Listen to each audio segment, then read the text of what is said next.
Good evening, and welcome to WANA Live, the reading series of the Writers Association of Northern Appalachia. I'm your host, Damian Dressing. This is your other host. Christina Fasonic. How are you, Damien? I am well, thank you. Yeah, well, that's good. Are you as down in the mouth about the weather and the bad conditions out there as I am? Because I'm starting to feel like some kind of gloomy rage because every time I look out the window, it's gray and rainy and gross. No, I am not. Oh, it's terrible. Today, I was in the coffee shop having a meeting with a poet, a lovely poet, and we were both sitting there enjoying our coffee. And all of a sudden, for 4 minutes, the sun came out, and we both literally got up and danced around the table and sat back down. I'm I, serious. I can't take it. I'm going crazy from lack of sun. you know, so this is not good. I, I'm left. Who do we have on the show tonight, Christine? I will tell you. Let me look. So tonight we have Erin Murphy on the show, and you and I Wait, have the been, Erin Murphy from Penn State Altoona?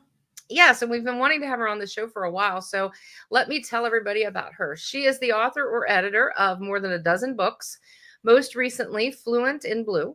Her poems and essays have appeared in Ecotone, Women's Studies Quarterly, The Best of Brevity, Best Microfiction 2024, and anthologies from Random House, Bloomsbury, and Bedford St. Martin's. Her awards include a Dorothy Sargent Rosenberg Poetry Prize, two Forward Indies Book of the Year awards, the Patterson Prize for Literary Excellence, and a Best of the Net award. She Wow, served she sounds pretty good. yes, I agree. She serves as poetry editor of the Somerset Review and the inaugural poet laureate of Blair County, Pennsylvania, where she is an inductee in the Blair County Arts Hall of Fame. She is a professor of English, as you said, at Penn State Altoona. And of course, you can find her at erinmurphy.com. So, ready to bring her on? I think we should. Hi, Hello. guys. Nice to Hi, see you. I Erin. think we need to get Christina some vitamin D. I know. Yeah. I know. I'm starting to feel like I'm just disappearing into, without any kind of sun. It's terrible. Do you not have this experience, this lack of sun? It feels like it's killing me slowly. Before I moved to the Altoona area 20 years ago, I was reading an article about a writer who had lived in this area, and they described the sky as a bruise from October to March. Yeah. And I started thinking, like, what have I gotten myself into? But yeah, I'm with you. You get those little, like, few minutes of sunshine, and you're just so grateful. I was positively giddy. Like I couldn't contain myself. And then the sun went away again. And I'm like, how do we know it's still there? How do we know? So yeah, just have to believe. So, what are you reading for us tonight? So I'm gonna read a few poems. Do you want me just to start? Yeah, we'll disappear and we'll be back in a Okay. minute. All right, sounds good. So thanks for tuning in, everyone who's out there. I'm going to read 7 short poems, including a few demi-sonnets, which is a form that I invented. I'm going to start with a brand new poem that was just published this week in Rust and Moth, and it takes place in Altoona. Napkin Parable. I was taught to tuck my napkin in my lap as soon as I'm seated. But at the Altoona diner where I eat most Tuesdays, a new server sees the bare flatware and brings another napkin. On her forearm, a tattoo with birth and death years too close together. The saddest math. Rain sluices the windows like stretch marks. The next booth is a still life of juice glasses and sticky plates waiting to be bussed. Trucks hiss by on Route 22. Another napkin, then another. My lap is a safe landing pad for anything that might befall us. These are demi-sonnets, 7-line form invented, and I'm happy to chat more about the form during our discussion afterwards. This first poem is from Word Problems, which was my first collection of demi-sonnets. Word problem. If a vehicle is traveling 55 miles an hour on a 400-mile trip, and a 4th grade girl with a tear-shaped mole on her left cheek factors in 2 rest stops and a lunch break on a rickety fishing pier. How many hours will it take her to realize she's an artist, not an idiot? How many years? The next couple of poems are from my collection of demi-sonnets, Assisted Living, and these are about caregiving. Waiting. The woman who chopped her hands like cymbals now finds herself waiting for everything. A sponge bath, a chirpy nurse to wipe her bum, a sun to blow in like weather. Tick, tick till lunch, though she can't stand the food. Tick, tick, tick till dinner. Tick, tick, tick. Here, even the sweet potatoes are bitter. Tasks for the living. You attach the walker basket with the built-in cup holder, the one that lets her carry a glass of water to her favorite seat. Before you leave, you test the battery in her hearing aid, coax a curl with your finger dabbed in spit, and kiss her papery cheek. These next couple of poems are from my most recent book of demi-sonnets, and that's Taxonomies. Came out in 2022. And normally when we think of taxonomies, we think of the scientific classification system. In this book, the poems classify things that we don't normally think of classifying. Taxonomy of cell phones. In 1990 BC, before cells, I chatted with a stranger in a laundromat. We've been friends ever since. Now a communication device keeps people from talking to each other, our faces half aglow in a screen eclipse. We cradle phones like baby birds who've slipped from the nest, feed them from our fingertips. And the last demi-sonnet I'll read is also from Taxonomies. It's called Taxonomy of Google Autocomplete. And if you think about when you type something into Google and it starts to complete with the most popular questions that are asked. So this one is, what's the difference? What's the difference between jelly and jam? Between club soda and seltzer? Between a modem and a router? What's the difference between llamas and alpacas, mildew and mold, salamanders and newts? What's the difference between a passport and a visa? Brown eggs and white, stars and planets, me and you. And since it's Valentine's Day Eve, I thought I would close with a love poem. This is from my newest book, Fluent in Blue, that just came out in April. And my husband and I have been together 35 years, but up until this poem, I had only ever written him one love poem, and it mentions colonoscopies, so I'm not sure that really counts. So this is his first legit love poem. I will give you a little language warning for this poem. That first summer.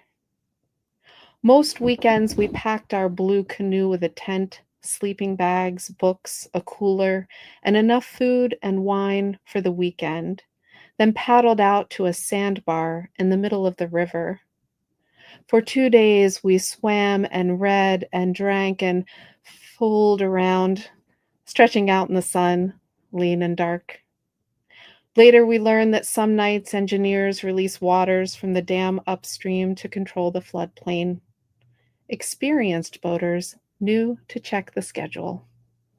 What did we know? Nothing about harnessing nature. Everything about being swept away. Thank you for listening.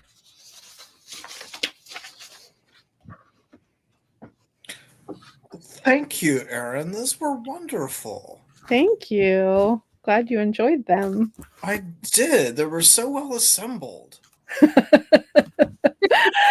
It's interesting that you say that assembled because I don't know about you all, but in my general education creative writing classes, I have students from all majors, and some of the best poets I have are the engineering majors. And I Yes, think it's because they approach poetry, like you're saying, Damien, like assembly. They think about building a poem instead of waiting for inspiration. And sometimes they do the best work.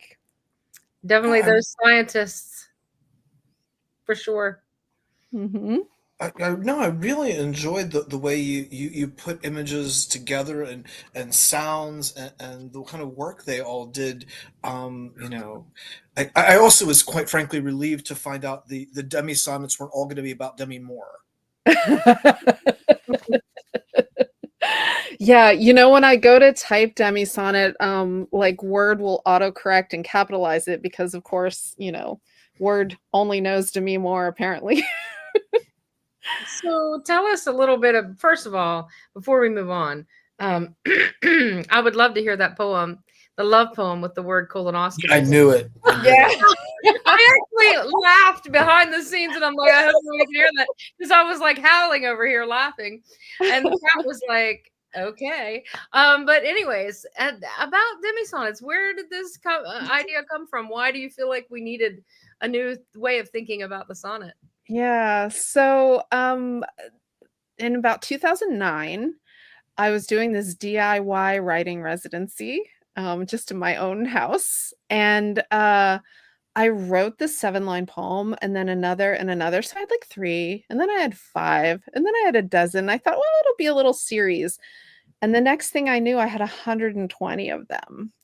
And I stuck them in a drawer for, 3 or 4 months or so. And then I came back to them and I thought, I think there's actually something here. What they all had in common was that they were 7 lines. So that was the constraint, right? The 7 lines. And they all end with either a full or a slant rhyme. And sometimes that rhyme is hidden internally, and then has that end line, that the end rhyme rather, that like echoes back to somewhere in the poem. But sometimes it's not obvious. Like you'll hear it when I'm reading it, but if you're reading it on the page, you might have to kind of look for it, especially with the slant rhymes. But I found that that constraint, that you could really say a lot in such a small space. And it made me think of, if you're thinking of visual arts, it makes you think of like, line drawings, right? Where you have the suggestion of maybe a whole body, but really it's just a few little, strokes here and there. And that I found that I could, tell stories, have like a whole suggestion of a narrative, but have it be in a very compact space, really distilling it down to what's most essential. That is really cool. I love that, and I get that because of the line. When even the sweet here, even the sweet potatoes are bitter, and Yeah. that's like the at the end, the stick Right. knife, the You don't have as much room in a demi-sonnet and a half a sonnet. You don't have as much room for that volta, right? So it comes at you sort of suddenly at the end, that turn. I was thinking about, Damien's story, your story about the 4 hard truths about water, and how you get to that last number 4, and you're just like, like you almost don't see it coming, and it has this like emotional effect on you. And I like that with the demi sonnets too, that you just have the small amount of space, but you can like really like swerve. Yeah, no, I also think, as literary um attention spans constrict, sometimes a sonnet's just too many damn lines. The best sonnets are ones where you don't realize you're reading a sonnet, I think. oh, for sure. Especially true of a sestina, though. It's Oh, really better if you don't realize it it. was. And Yeah. I agree with you. The ones that where it's so obvious, but I love it when you get halfway through a sestina and you go, "Oh, it's a sestina." Right? Yeah, That is like my right. favorite thing. I That feel means that it's way a about good one where you pantoum. didn't even notice it. I True. feel that way about pantoums as well. Like Mhm. when you're surprised, oh, it's and you get all excited, geek out about, wow, they've really done a great job of being so good with the language, making it work so well that you don't realize it's that form until you're Yeah, like halfway through owning it. the form instead of having it own you. Yeah. Yes, Mhm, yes, 100%.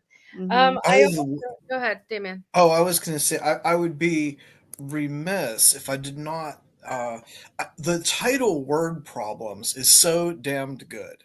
I really, that is absolutely. I mean, it could be blank and I'd buy the damn book. I But should have had you write the blurb. This could be a blank book, and I would buy it. It reminded me a little bit of that Gretchen Ingersoll story back in like one of the Norton anthologies where she kind of creates like four different scenarios and where they sort of ask us to consider all I think it's called test, and it sort of plays with the idea of a test, except it's rather than simple math. It's more about morality and culture and things like that. But Yeah. it just sort of it jumped out at me like oh. But I love the title. Just so Oh, thank you so much. I realized in reading these that both the new poem and the word problem, of course, have some math in it. And there are probably people listening who are like, I was told there would be no math. That's oh Sorry I about have a that. terrible fear of math, and I was okay with it. Okay, good. He does. It He is funny got sometimes in a live reading when I read the word problem. That's one of 3 actual word problems in the book. When I'll read the word problem and you'll see people in the audience and they're like, "Okay, I'm gonna have to solve this," right? And you can tell they're starting to like do the math, calculating, and then they're so How relieved. many watermelons were there in Yeah, the box of right. Lucy eats who? way too many Yeah, watermelons. who needs that many watermelons? What are they going to do with a wagon full of watermelons? So you do have some listeners here or viewers tuning in. Nice. Marjorie Maddox Hafer says she loves this poem, and that was early in the show, so I don't know which poem she's referring Well, to. the diner poem is wonderful. That The tableau you napkin, sort of yeah. set up with the stuff, and I love that line about the saddest math. That was Thank quick you. and dark, and ooh. Yeah, thank you. Yeah, I think maybe Marjorie's was referring to that to the napkin parable. What was Oh, interesting about this poem? she says Oh, napkin. napkin. Yeah, yeah, yeah, napkin. She told us. Um, what's interesting about this poem that I think listeners might be interested in with their own work is that so it takes place in Altoona. It's based on an experience in Altoona, but I didn't end up writing it until we were at our daughter's wedding in New Zealand. And you know how sometimes like you have distance on the thing, like literally like I couldn't have been much farther away geographically. But that's when you sort of see things in a different light. So we were actually eating breakfast at a place in New Zealand, and it made me think about the experience in Altoona, and I wrote about it. But it wasn't until I ended up revising it, and I got the word stretch marks that I knew that the poem was finished. And I don't even remember what I had before, but when I got the rain sluicing like stretch marks, then I knew that was the poem. Good So stuff. interesting how it can come in stages, right? You might have the actual experience it's based on, then you get some distance from it and you write it, then you come up with just the right word for a certain line. What's been interesting to me about this poem coming out this week is, sometimes you'll post a poem on social media and you get half a dozen people, look at it and like it. And then in this case, there were literally hundreds of people commenting on it. And I was thinking about that and wondering about it. And I think that it's a poem that's about people seeing other people. It's about empathy. It's about connection. And I think we feel that's very much lacking right now. For sure. In our culture and in our country, and I think there's almost like this hunger for it. And either that or it's just a like, fluke in the algorithm. I So was one or the reading other. I was reading along with those comments on the poem and enjoying the comments as much as the poem because a lot of people had some interesting things to say. So, yeah, I mean, and maybe that's it. Maybe people are also wanting to think about something simple or Hmm. something they can hold on to, like a napkin, like the idea of it when everything is Mhm. so complex and difficult right Something tangible. Yeah. One person commented that lap and the napkins on the lap, that's poetry, right? That we have this now. landing pad. We need a safe landing pad for everything that's going on right now. And I thought that was a nice way of thinking about it. It's the truth. Yes. And let's see. Lisa Reynolds says imagery and emotion, and she gave you a heart. That's Oh, always good. very nice. You got another heart from Jane, I'll take all the hearts, especially on Valentine's Eve. but you also got my favorite LOL from Lisa. I love that, and I assume that she's probably laughing like I did about, and I wrote this other love poem, and it had a colonoscopy in it. I will tell you that has gotten me out of writing a lot of occasional poems. So somebody will say, "Oh, will you write a poem for my wedding?" And I'll say, "Well, I've written one love poem and it mentions colonoscopies." And they're like, "That's okay. I'll use Google. Maybe AI. I can get AI to write me a poem for my wedding." Yeah, and then the words will be spelled right, but it won't say anything. 'Cause that's what AI does. It's like perfect spelling and occasionally perfect grammar, but has no content, no substance to it. Yeah, So no soul. no soul at all, for Yeah, real. yeah. Well, thank you for coming on the show, and this was wonderful. It was really Yeah, enjoyable. we are so happy that you can make time Oh, to I'm be just on. We've honored. actually followed. I know Christina, I've had conversations about stuff of yours that has come out over Oh, time, and like we really have to get Erin Murphy on the show because she's so close, in terms of geographic proximity, and you're doing this terrific work. oh, thank So you so we're much. so pleased that you can make time to be on. I appreciate it. Can I say hi to a few people out there? We already talked to Margie. I see Dee Paris is there. I see Ron Darbo, Chancellor at Penn State Altoona. Yeah, he Very says, nice "Great to job, see his Erin." name. I see Jane. Yeah, lots of people out there. So thank you all for listening. Yes, we've got one more. The comments keep rolling in. Oh, good, good. Love it. Well, thank you again, Erin, and good luck with your next work. I know you said that you've got some other things that are going on, so that's always exciting. Yes, I'm very excited to have a collection of lyric essays that was just accepted a couple of weeks ago and will be coming out through Harbor Editions. It's called Mother as Conjunctions. So Oh, maybe I'll come back when that Congratulations! comes out next year. Come back and chat with you guys about it. oh, That'd be great. definitely. And maybe we'll see you at a conference or something somewhere that's Perfect. where us writers rub elbows, right? All Anyway, right. see you Thank later. you. Good night, Bye-bye. everybody. We'll Have see a you. good night. We'll see you all next week. You too. Bye.